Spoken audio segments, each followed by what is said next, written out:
Last year I posted a video about hometowns, about how they really define who we are. They give us a sense of self, a sense of purpose, and what it must be like to lose our hometown, like the people of Dana, Massachusetts did back in 1939.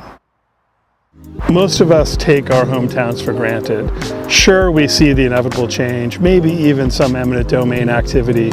You know, maybe they took that favorite Dunkin' Donuts of yours away to widen the highway. You know, big sacrifices like that.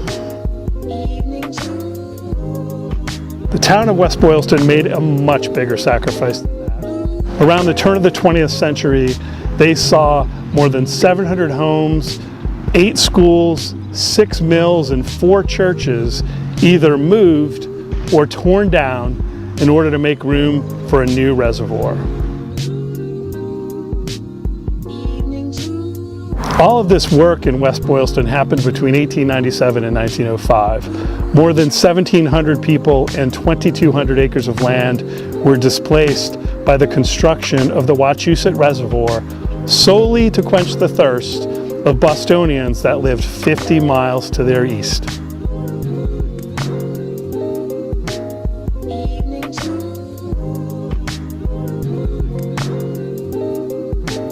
"125 years ago, before the automobile, before the telephone, before we had airplanes, most people's lives were really defined by travel within their own towns. They traveled by foot, they traveled by horse and buggy, and often that town was really comprised of churches and meeting houses on a town green, and West Boylston, Massachusetts was no different. These churches helped define who they were.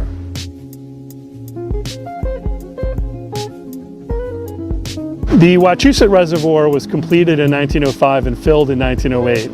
The old stone church sat above the flood line, and it reminded the people of West Boylston about the sacrifice that they made for the better good. It sits on the National Register of Historic Places. It's one of the most photographed places in the area, and it's also an extremely popular fishing ground.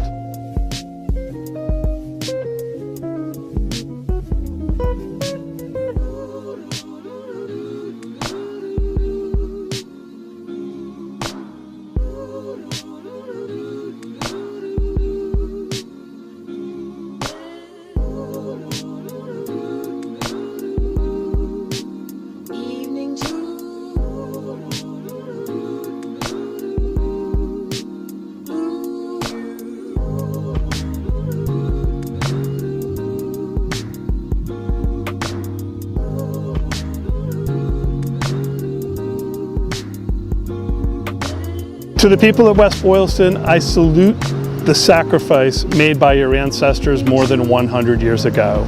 I also apologize for messing up your Memorial Day by flying this drone before I saw this sign.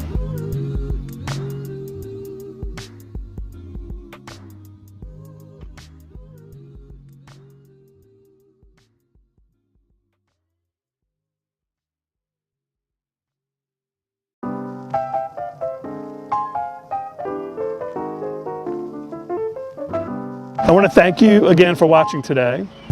I'm working on a couple of other videos that might be of interest. One is about an abandoned town in Connecticut that was curated by an eccentric industrialist, and another is about a riverside castle that was built for an eccentric actor. It turns out that eccentric people leave very interesting legacies.